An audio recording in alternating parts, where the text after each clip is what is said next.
नमस्कार विद्यार्थियों, भगवान श्री राम शिक्षण संस्थान में आप सबका स्वागत है। और आज की कक्षा में हम लोग बात करने वाले हैं विसर्ग संधि की। यानी इससे पहले जो हमारी संधि को लेकर के लगभग 3 से 4 क्लासें हुई हैं, उनमें अच्छे तरीके से हम लोगों ने स्वर संधि और व्यंजन संधि को समझ लिया है। व्यंजन संधि आपकी केवल कुल मिलाकर के केवल एक ही क्लास थी, और आज की जो क्लास है विसर्ग संधि की केवल एक ही क्लास रहेगी। स्वर संधि लगभग 2 क्लासों में समाप्त हो पाई थी। तो यहाँ आज की जो क्लास है विसर्ग संधि, उसको बहुत अच्छे से समझना है, क्योंकि आज की क्लास में हमने उदाहरणों की संख्या बढ़ा दी है। पिछली जो 2 कक्षाएं थी उनमें हमने उदाहरण कम रखे थे, नियमों को ज़्यादा रखा था। पर चूंकि विसर्ग संधि उन दोनों संधियों की अपेक्षा थोड़ी सी छोटी संधि है, इसलिए इसको हमने काफ़ी सारे उदाहरण के माध्यम से प्रस्तुत किया है। और इस क्लास के बाद, जैसा कि हम पिछली कक्षा में भी आपको बता चुके हैं, कि यदि आप लोग UPSI, UP police, SSC GD किसी भी परीक्षा की तैयारी कर रहे हैं जिसमें हिंदी आती है, तो आप चैनल के साथ जुड़ेंगे तो आपको पूरा कंप्लीट, कुछ समय जरूर लगेगा, व्यस्तताएं होती हैं और बहुत सारी चीज़ें हैं, लेकिन आपको फ्री में पूरा का पूरा सिलेबस कंप्लीट मिलेगा। कोई भी एग्ज़ाम हो जिसमें हिंदी ग्रामर आती है, वहाँ पर आपको जरूर यहाँ से पूरा का पूरा जो है, जितने भी चैप्टर हैं, पूरा मटेरियल आपको यहीं से इसी यूट्यूब चैनल पे फ्री में मिलेगा। चलो आज की क्लास शुरू करते हैं। आज जो हमारी संधि है वो विसर्ग संधि है। विसर्ग संधि किसे कहते हैं, तो सबसे पहले हम लोग समझ लें कि जैसा हमने पहले पढ़ा कि स्वर का मेल स्वर से होने पर स्वर संधि होती है। दूसरी संधि में हमने पढ़ा कि व्यंजन का मेल किसी स्वर से या किसी व्यंजन से हो जाए तो वहां पर हमारी व्यंजन संधि होती है। यानी व्यंजन अनिवार्य है व्यंजन संधि में। अब हम बात कर रहे हैं विसर्ग संधि की, यानी इसमें विसर्ग अनिवार्य है। ठीक है, तो देखो क्या होता है कि विसर्ग, अब यहाँ पर पहला नियम लिखा है, लेकिन उससे पहले हम लोग बात करेंगे जो है, उससे पहले हम लोग बात कर लेंगे कि पहला जो आपका नियम है, उस नियम से पहले विसर्ग संधि क्या है। तो विसर्ग का मेल क्या होगा, किसी स्वर से हो सकता है, अथवा विसर्ग का मेल किसी व्यंजन से हो सकता है। सिर्फ यही परिभाषा है। इसको अगर हम पढ़ें वैसे तो हम पढ़ सकते हैं, जब पूर्व पद में अंतिम वर्ण के रूप में विसर्ग और जो उत्तर पद है उसके प्रारंभ में कोई स्वर या कोई व्यंजन दिखाई दे तो वहां पर विसर्ग संधि होती है। अब इसके नियमों पे बात करेंगे, जो काफी सरल नियम है। जैसे पहला नियम है, विसर्ग के बाद यदि चा या छा हो, ठीक है, तो विसर्ग का सा हो जाता है। विसर्ग के बाद टा या ठा हो तो विसर्ग का ये सा हो जाता है, और यदि विसर्ग के बाद ता या था हो तो ये वाला सा हो जाता है। ठीक है, अथवा अगर ये सा नहीं होगा तो ये वाला सा हो जाएगा। तो यहाँ पर आपको देखना है कि 3 नियम ही है इसके। क्या है कि विसर्ग के बाद चाछा होगा, तो जिसको सा सीटी वाला बोलते हो, या जिसको आप तालव्य सा बोलते हो, तीनों सा को आप याद रखें। अगर हम इस भाषा का प्रयोग करें, तालव्य सा, मूर्धन्य सा और दंत्य सा, बार बार बात करेंगे। अब हम लोगों को उस तरीके से बोलना सही नहीं लगता है कि हम लोग सा सीटी बोले, ठीक है, इस तरीके से। तो आपके तीनों सा ये हैं, और इनको जब हम बोलेंगे तो आप लोग ध्यान दीजिएगा। तो ये 3 में परिवर्तित होगा, या तो इसमें बदलेगा, या तो इसमें बदलेगा, या तो इसमें। यानी या तो तालव्य सा होगा, या तो मूर्धन्य सा होगा, या तो आपका दंत सा होगा। तो क्या कहा है कि चा या छा होगा तो आपका क्या बनेगा, तो आपका ये वाला सा बनेगा, यानी इसका मतलब है तालव्य सा बनेगा। फिर टा या ठा होगा तो ये देखो क्रम से आए हुए हैं, और उसी तरीके से, क्योंकि ये सा जैसे क्रमशः है वैसे ही बदलेगा। चाछा भी पहला वाला सा, यानी आपका तालव्य सा, टाठा में मूर्धन्य सा, और ताथा में दंत सा बनता है, ठीक है। और अगर दंत नहीं बना तो ये वाला। तो ये आपको उदाहरण देखने हैं कि जैसे पहला उदाहरण है आपका क्या है कि नि धन छल, नि धन छल, और बराबर क्या हो जाएगा आपका निश्छल। क्योंकि क्या हुआ है कि यहाँ पर देखो दिया है कि नि यानी विसर्ग आ गई, और यहाँ पर छ आ गया, और चाचा दिया है कि चाया छाएगा, तो हमारा क्या बनेगा, ये वाला सा बनेगा। यानी कि कौन सा सा बनेगा, यानी हमारा तालव्य सा बनेगा। तो ये देखो हो गया निश्चल, नि धन छल, विसर्ग हट जाएगी और हमारा तालव्य सा आ जाएगा। ऐसा ही कहा धन चित। अब देखो यहाँ पर विसर्ग है और यहाँ पर आपका क्या हो गया है, वैसे तो कोई स्वर आ गया, तो स्वर से पहले ये चा है, तो चा और छा के लिए हम वही चीज कश्चित पढ़ेंगे। धनु धन टंकार, ठीक है, यहाँ टंकार लिखा है, तो जिस हिसाब से वर्ण लिखा होगा उस हिसाब से हम उसको जोड़ देंगे, ठीक है। निधन चय निश्चय, निधन चेष्ट निश्चेष्ट। यहाँ पर देखो थोड़ा सा वर्तनी गलत हो गई है, क्या करेंगे, निश्चेष्ट, ठीक है। तो यहाँ पर आप लोग ध्यान दीजिएगा कि निश्चेष्ट हो जाएगा। तथा धन ठकार, ततस ठकार, ठीक है। तो ये सारे कुछ नहीं करना है, केवल आपको ये ध्यान देना है कि यहाँ पर ता आ गया है तो विसर्ग से पहले, ठीक है। तो इसलिए ता के बाद क्या आया है कि ठा आया है, और जब ठा आता है तो ये वाला बन जाता है आपका कौन सा, मूर्धन्य सा। तो यहाँ पर देखो मूर्धन्य सा आपको दिख रहा है, यहाँ मूर्धन्य सा दिख रहा है, ठीक। और इनमें आपको क्या दिख रहा था, इनमें आपको दिख रहा था तालव्य सा। ये देखो वही धन थेटन, वही थेटन। अब यहाँ पर देखो वर्तनियों में थोड़ी बहुत गलती हो गई है, जैसे यहाँ पर ए है तो यही रहेगा। आगे देखते हैं, निधन चल निश्चल, मोस्ट इंपॉर्टेंट है, बहुत पूछा जाता है। दुधन टा, दुष्ट, बहुत पूछा जाता है। मना धन ताप, मनस्ताप, बहुत पूछा जाता है। निधन तेज निस्तेज, ये सब इंपॉर्टेंट है। दुधन तर दुस्तर, निधन छिद्र निश्छिद्र, ठीक है, निधन तार निस्तार। तो इनमें से जो मोस्ट इंपॉर्टेंट है उनकी अगर हम बात करें तो वो आपके कौन कौन से हैं, तो एक तो आपका ये है मोस्ट इंपॉर्टेंट, एक ये है, एक ये है, ये है आपका, ये सारे ज़्यादा इंपॉर्टेंट है। यहाँ निश्चय और निश्चल और कश्चित। तो ये जो पहला नियम है कि यदि विसर्ग से पहले, विसर्ग से के बाद अगर चाचा आएगा और विसर्ग के बाद चाचा आया तो सा, टाठा आया तो ये वाला सा, और ताथा आया तो ये वाला सा, ये तीनों परिवर्तित होंगे, ठीक है। आगे देखते हैं।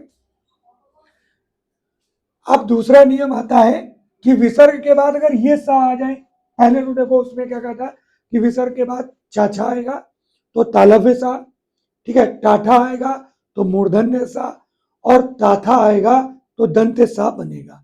अब अगर ये बनते, लेकिन यहाँ पर तो ये पहले ही आ गए, ये तो पहले नियम में तो ये बनते थे, पर यहाँ ये पहले ही आ गए, तो या तो इनमें कोई परिवर्तन होता ही नहीं है, पहली बात तो, क्योंकि ये पहले से बने हुए हैं।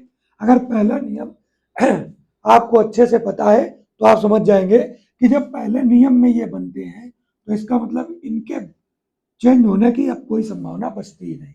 अब या तो ये चेंज होंगे, नहीं होंगे तो वही जो बाद में वर्ड होगा वही रिपीट हो जाएगा। जैसे देखो दुधन शासन, अब बाद वाला वर्ण क्या है सा, तो यही रिपीट हो जाएगा। या तो हम इसको दुशासन लिख सकते हैं या तो दुशासन, ठीक है। निशंक, अब इसको हम लिख सकते हैं, ये वाला निशंक भी लिख सकते हैं, ये वाला भी लिख सकते हैं, ये सारे में यही रहेगा। तो दुशासन जरूर याद रखना है, दुशासन या दुशासन दोनों तरीके से लिखते हैं। निशंक का भी हो गया, चतु धन खष्टि यानी चतुष्खष्टि या चतुखष्टि अलग से लिख सकते हैं। निसंदेह को हम यहाँ पर जोड़ेंगे यानी नि धन संदेह, और इसको हम इस तरीके से भी लिख सकते हैं निस्संदेह, और ऐसे भी लिख सकते हैं। तो हरि धन सेते, हरित सेते या हरि सेते, निधन सार, निस्सार या निसार। यानी इसका मतलब क्या हुआ कि यदि चाचा आया तो हम विसर्ग के बाद चाचा आया तो हम उसको तालव्य सा में बदलेंगे, यदि टाठा आया तो हम उसको मूर्धन्य सा में बदलेंगे, और यदि था आया तो उसको हम दंत सा में बदलेंगे। लेकिन अगर ये विसर्ग के बाद स्वयं आ गए तो इनमें या तो कोई परिवर्तन नहीं होगा, और यदि परिवर्तन होगा तो इनके पहले वही अक्षर जो दिया है वही जुड़ेगा और कुछ परिवर्तन नहीं होना है। आगे हम लोग चलते हैं, देखते हैं तीसरा नियम। विसर्ग के बाद यदि काखा आ जाए, पाफा आ जाए तो विसर्ग में कोई परिवर्तन नहीं होता। यानी अब देखो विसर्ग संधि में क्या सरलता है, विसर्ग संधि में पहला नियम याद कर लिया, दूसरे में कोई परिवर्तन नहीं होता, ठीक है। और यहाँ भी देखो विसर्ग के बाद काका पापा आ रहा है तो कोई परिवर्तन नहीं होता, हालांकि इसके कुछ अपवाद हैं, उन अपवादों की हम बात कर लेंगे, ठीक। अब देखो यहाँ पर कोई परिवर्तन नहीं हो रहा है, तो रजा कण ये हो गए, रजा धन कण वही रहेगा, अंतापुर वही रहेगा, अंताकरण वही रहेगा, अधाफलित वही रहेगा, और देखो यहाँ पर पयापान वही रहा है, पयापान, प्रातःकाल वही रहा है, अधापतन वही रहा है, इन सब में कोई परिवर्तन नहीं हुआ है। दो धन खा दुख, तो इनको बड़ा अच्छे से समझना है कि ये सब शब्द अगर शुद्ध आपको लिखने हैं तो इसी तरीके से लिखने, इनके बीच में आपको विसर्ग रखनी होती है। बहुत बार वर्तनी में यहाँ से गलतियां हो जाती है, जैसे हम दुख लिख देते हैं तो हम लोग केवल इस तरीके से दुख लिख देते हैं, जो कि हमेशा गलत है। हम प्रातः काल तो सही लिखते हैं, मोस्टली 90% लोग से ज्यादा ही उसको सही लिखेंगे, पर दुख को बहुत लोग गलत लिख देते हैं, ठीक है। अधा पतन को गलत लिख देते हैं, वो अधो पतन लिख देते हैं, तो अधा पतन ही सही है, दुख सही है, प्रातः काल, इनमें सब में क्या है कि विसर्ग ही रहती है, तभी ये शुद्ध है, ठीक है। अब यहाँ का है परंतु कुछ शब्दों में विसर्ग का सा हो जाता है, जो हमने आपको बताया था कि अपवाद। अपवाद कैसे होता है कि देखो यहाँ पर काखा पाफा आ रहा था और कोई परिवर्तन नहीं हो रहा था, पर यहाँ भी कार में का आया है, यहाँ का आया है, ये सब का के उदाहरण है, लेकिन इनमें परिवर्तन हुआ है। और परिवर्तन हुआ क्या है कि ये जो है ये क्या हो गया है, दंत सा बन गया है, ठीक है, दंत सा। पुराधनकार पुरस्कार, तिराधनकार तिरस्कार, नमाधनकार नमस्कार, भाधनकर भास्कर। तो भास्कर को याद रखिएगा, ये थोड़ा सा अलग लगता है, बाकी आपको पुरस्कार तिरस्कार नमस्कार भास्कर, इनमें सब में ध्यान रखना है कि विसर्ग संधि है, और इनमें ये जो है अपवाद के रूप में देखे जाते हैं। आगे चलते हैं, हम लोग देखते हैं अगला नियम। विसर्ग के पहले यदि ई या उ हो, यानी हस्व स्वर है ई या उ, यहाँ पर ई या उ दिया है तो आपको ध्यान देना है हस्व, क्योंकि छोटी ई और छोटा उ ही दिया है, और विसर्ग के बाद काखा या पाफा हो। अभी इसके पहले नियम था कि विसर्ग के बाद यदि काखा और पाफा हो तो कोई परिवर्तन नहीं होता। अब उस नियम को अगर हम इस नियम से जोड़ दें, दोनों एक साथ रख दें, तो इनमें परिवर्तन भी होता है, और क्या परिवर्तन होता है उसको भी समझ लो। अगर यहाँ पर ई या उ कैसे है, विसर्ग के पहले, यानी इसका मतलब हो गया कि अब विसर्ग के पहले भी हमें ध्यान देना है। विसर्ग के पहले क्या होगा, अगर ई या उ होगा तो ये हमारा मूर्धन्य सा में परिवर्तित हो जाएगा। अब देखो सेम वैसा ही क्वेश्चन है, वैसे ही आपको ये उदाहरण दिए गए हैं, पर वहां पर जैसे नमः तनकार, यानी इसका मतलब क्या हुआ कि अगर उस नियम को इससे हम जोड़े तो ये कहेंगे कि विसर्ग के पहले, विसर्ग के पहले हमें क्या मिलना चाहिए था, आ या आ, तो उनमें ये परिवर्तन होता था, इसके पहले वाला नियम जो कहता है। पर अगर नहीं भी लिखा है तो कोई दिक्कत नहीं, आपको यह करना है विसर्ग के बाद काखा या पाफा आता है तो उसमें कोई परिवर्तन नहीं होता, लेकिन यदि ई या उ आता है तो उसमें परिवर्तन होता है, और इस वजह से क्या हो जाता है कि वो दंत्य सा में परिवर्तित हो जाते हैं, सॉरी यहाँ पर किसमें, मूर्धन्य सा में परिवर्तित हो जाते हैं, मूर्धन्य सा में, यानी ये आपका सा हो गया मूर्धन्य, मूर्धन्य सा में परिवर्तित हो जाते हैं। देखो यहाँ पर निधन कपट निष्कपट, निधन फल निष्फल, निधन पंख निष्पंख, दुधन प्रकृति दुष्प्रकृति, दुधन कुल दुष्कुल, दुधन पान दुष्पान, बहुत सारे उदाहरण है। निधन पाप निष्पाप, चतुर्धन पद चतुष्पद, दुधन कर दुष्कर, दुधन फल दुष्फल, दुधन पुत्र दुष्पुत्र, यानी ये सारे उदाहरण किसके हैं, पा और फा के। देखो पा के उदाहरण है और का और खा के उदाहरण है, यानी चार के ही। पर ये अगर हम देखें चौथा और तीसरा नियम एक साथ मिला दें तो दोनों एक दूसरे के पूरक हैं। ठीक है, आगे हम लोग चलते हैं। अगला नियम है पांचवा हमारा, यदि विसर्ग के पहले आ हो और वर्गों के प्रथम तथा द्वितीय वर्ण को छोड़कर अन्य कोई वर्ण आ जाए, यानी अब प्रथम द्वितीय को उसने छुड़वा दिया, इसका मतलब कहने का है कि तीसरा चौथा या पांचवा वर्ण कोई भी हो। ठीक है, प्रथम द्वितीय वर्ण को छोड़ दिया तो इसका मतलब तीसरा चौथा पांचवा वर्ण हो या अन्य कोई वर्ण। ठीक, अथवा यार अलावा हा हो तो आ और विसर्ग का ओ हो जाता है। मतलब परिभाषा समझ गए कि यदि विसर्ग के पहले शुरुआत में किसी भी वर्ग के प्रथम और द्वितीय वर्ण नहीं होने चाहिए, यानी तीसरा चौथा पांचवा वर्ण हो या तो यारा लावा हा हो, तो क्या हो जाएगा, विसर्ग का ओ हो जाएगा। विसर्ग किसमें परिवर्तित हो जाएगा, ओ में। अब यहां देखो विसर्ग के पहले आ है और बाद में आपका तीसरा वर्ण है। ठीक है, छा छा जा तीसरा वर्ण है, तो इसलिए विसर्ग का ओ हो गया और मना दंजा मनोज हो गया। ठीक, वया, अब यहां पर या आ गया और विसर्ग के बाद आपका यारा लावा वह आ गया और ये देखो ये यारा लावा दिया है, तो इसलिए वया धन वृद्ध वयो वृद्ध, अधा धन घात अधोघात, तपा धन बल तपोबल, तपा धन भूमि तपो भूमि, तेजा धन मय तेजोमय, पया धन दा पयोद, पुरा धन हित पुरोहित, यशा धन लाभ यशो लाभ, अधा धन गति अधोगति, यशा धन दा यशोदा। ठीक है, अधोगति, अधा धन जल अधोजल, पया धन धर, यहां पर देखो गलत लिख दिया है, पया धन धर पयोधर। ठीक है, यानी बादल का पर्यायवाची है। मना धन रथ मनोरथ, मना धन ज्ञा मनोज्ञ, मना धन योग मनोयोग, मना धन वेग मनोवेग और मना धन हन मना धन हर मनोहर, ये बहुत पूछे जाते हैं तीनों। ठीक, मनोरथ भी काफी पूछा जाता है। तो यहाँ पर आप ध्यान रखो कि जो भी ये शब्द है ना बहुत ज्यादा पूछे जाते हैं, तो इनको आप याद रखो कि ये किस हिसाब से बने हैं।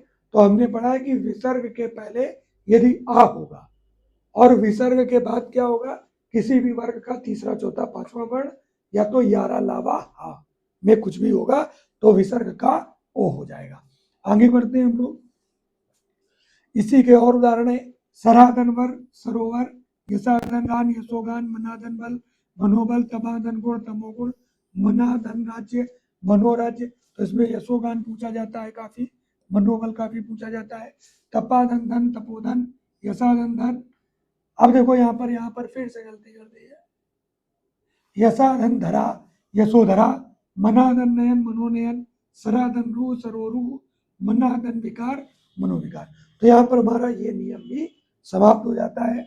आप लोग आगे देखें, अगला नियम है नियम नंबर 6।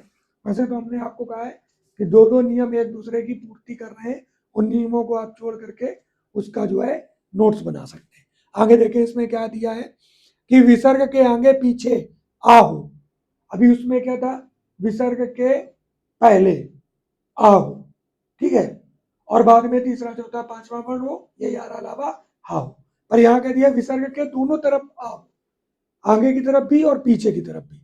और विसर्ग देखो क्या कहा है, पहला आ और विसर्ग लगाकर पांचवें नियम की भांति ओकार हो जाता है या आकार हो जाता है, बाद वाले आ का लोप होकर उसके स्थान में लुप्ताकार चिन्ह बन जाता है। ये जो है इसको हम दो मात्रा के रूप में गिनते हैं, कहीं कहीं इसको ओकार भी कहते हैं। तो इसके हिसाब से हम, ठीक है, आ ही इसको पढ़ते हैं तो उस हिसाब से हम इसको देख लेते हैं। प्रथमा धन अध्याय, अब इधर भी आ है उधर भी आ है, तो आप ध्यान रखिएगा कि आपको केवल इस वर्ण को जोड़ना है। और देखो प्रथम धन अध्याय प्रथमोध्याय, अब ओ तो हो ही रहा है क्योंकि इसके पहले हमने नियम पढ़ा था कि अगर आगे की तरफ आ है तो ओ तो बनेगा ही, और अगर पीछे की तरफ भी आ है तो ये वाला चिन्ह भी बन जाएगा। तो प्रथमा धन अध्याय प्रथमोध्याय, यशा धन अभिलाषी यशोभिलाषी, यानी ओ भी बनेगा और ये वर्ण भी बनेगा। प्रथमा पंचमा धन अध्याय पंचमोध्याय, नमा धनस्तु नमोस्तु, कुशल धन अभिलाषी कुशलाभिलाषी, ठीक है, तथा धनपि तथापि, यानी ये सारे जितने भी उदाहरण है उनसे ये दोनों नियम भी यदि हम मिलाएं तो एक ही नियम हो जाएगा कि विसर्ग के पहले यदि आ है और बाद में कुछ भी है, तीसरा चौथा पांचवा वर्ण या यारा लावा हा, तो उसमें क्या होगा, ओ हो जाएगा। और इसमें एक कदम और आगे बढ़ गए, यदि दोनों तरफ आ है तो ओ तो होगा ही, और ओ के साथ क्या हो जाएगा कि एक में ये टेढ़ा शब्द में आ और बनाना है। प्रथम अध्याय प्रथमो अध्याय, इस तरीके से आगे बढ़ते हैं। देखते हैं अगला नियम है, यदि विसर्ग के पहले आ और आ को छोड़कर, अब हम नियम पढ़ चुके हैं। एक नियम में हमने पढ़ा कि आगे वाले में आ होगा, एक हमने नियम पढ़ा कि दोनों तरफ आ होगा, ठीक है, छोटा और बड़ा कुछ भी हो सकता है, उससे कोई दिक्कत नहीं। तो एक हमने ये नियम पढ़ा, ठीक, इनमें से दोनों तरफ कुछ भी हो सकता है। एक हमने पढ़ा कि इसके बाद विसर्ग, यहाँ पर इसके बाद विसर्ग का मेल इधर तीसरे चौथे पांचवें वर्ण से हो जाए या यारा लावा से हो जाए, यारा लावा और हा से, ठीक। तो एक तो ये नियम था, एक ये नियम था, और एक पढ़ा कि आगे की तरफ ई ऊ, और क्या बनता है ये आप लोग खुद ही कमेंट में बता सकते हैं। अब ये नियम है कि आ को छोड़ करके कुछ भी हो तो क्या हमें करना है, छोड़कर कोई स्वर हो, बाद में वर्ग का तीसरा चौथा पांचवा वर्ण या यारा लावा हो, तो कोई स्वर विसर्ग के स्थान पर रा हो जाता है। यानी अब इस नियम को हम पिछले नियम से भी तीनों नियमों को एक साथ जोड़ सकते हैं कि उसने कहा कि आ को छोड़कर अगर आ थे तो आपको क्या करना था, एक ये नियम था, एक ये नियम था। अगर ई थे तो आपको क्या करना था, कमेंट बॉक्स में बता सकते हैं। अब उसने कहा ये भी नहीं है और कोई स्वर है, और बाद में वर्ग का तीसरा चौथा पांचवा वर्ण है या यारा लावा हा है, तो क्या हो जाएगा, तो विसर्ग के स्थान पर रा हो जाएगा, निधन आसा। अब ये जो विसर्ग है इसके पहले आ नहीं है, आ नहीं है, और ई और ऊ, देखो एक नियम वहां भी था कि ई और ऊ तो उसमें बाद में आ से कोई लेना देना नहीं था, दोनों तरफ आ का एक नियम था, पर इसमें नहीं था। तो निधनासा हो गया निराशा, क्योंकि बाद में कोई भी स्वर हो, कोई भी स्वर हो, या तीसरा चौथा पांचवा वर्ण हो या यारा लावा हा हो, क्या होगा, विसर्ग किसमें बदलेगा, विसर्ग बदलेगा राम में। तो निधनासा निराशा, निधन जर निर्जर, ठीक है, निधन गुण निर्गुण, दो धन उपयोग दुरुपयोग, दो धन गुण दुर्गुण, दो धन भाग्य दुर्भाग्य, निधन दय निर्दय, निधंजर निर्जर, निधनमय, अब यहां पर मैं नहीं भय होगा, निर्धन भय, निधन भय निर्भय, दुधन दशा दुर्दशा, दुधन जन दुर्जन, दुधन आशा दुराशा, सब में आ बना हुआ है, सॉरी रा बना हुआ है। क्यों, क्योंकि विसर्ग के पहले आ को छोड़ करके कोई दूसरा स्वर है, इसलिए, ठीक है। आगे देखते हैं, अगला आपका 8वां नियम है और ये आपका अंतिम नियम है। नियम नंबर 8, यदि विसर्ग से पहले आ को छोड़कर कोई स्वर हो और बाद में रा हो तो विसर्ग का लोप हो जाता है और उसके पूर्व का हस्व स्वर दीर्घ कर दिया जाता है। तो आप उसी कंडीशन में आ जाओ कि जो इससे पहले नियम था कि यदि आपके पास आ को छोड़ करके कुछ भी है तो क्या बन जाता था, रा बन जाता था, ठीक है, विसर्ग क्या बन जाती थी, रा। अब चूंकि क्या कह दिया कि विसर्ग का लोप हो जाता है और उसके पूर्व का हस्व स्वर दीर्घ कर दिया जाता है, क्योंकि पहले से रा है और पहले से रा है तो परिवर्तन नहीं होना है। निधन रस नीरस, निधन रव नीरव, निधन रोग नीरोग, निधन रज नीरज। यानी क्या हुआ कि आप पहले नियम से जब चाहेंगे, अच्छे से संधि पढ़ेंगे तो पहले नियम से जब चाहेंगे तो आप देखेंगे कि जब चाछा आता था तो हमारा तालव्य सा बन जाता था, टाठा आता था तो हमारा मूर्धन्य सा बन जाता था, और ता और था आता था तो हमारा दंत सा बन जाता था। लेकिन जब वही आ जाते थे दूसरे जो है अंतिम पद की शुरुआत में, तो उसमें कोई परिवर्तन नहीं होता था। ऐसे ही यहाँ भी पहले तो विसर्ग जो है रा में परिवर्तित हो जाती है यदि आ और हस्व या दीर्घ आ को छोड़ करके कोई स्वर आता है तो किसमें बदल जाता है, हस्व स्वर जो भी हमारा है विसर्ग जो है उसको मिला करके हमारा रा बन जाता है। लेकिन यदि रा ही आ जाए सीधे तौर पे बाद में, तो अब हस्व स्वर को हमें केवल दीर्घ करना है और कोई परिवर्तन नहीं करना है। तो यहाँ हमारी तीनों संधियां कंप्लीट हो गई। अच्छे से आप इस वीडियो को अगर 2 से 3 बार देखेंगे तो और उदाहरण देखेंगे, आप हमने काफ़ी सारे उदाहरणों को शामिल कर लिया है, तो आप लोग देखें कि इससे आपको हो सकता है कि डायरेक्ट ही पेपर में संधियां देखने को मिल जाए। तो आज की क्लास में यहाँ तक, धन्यवाद।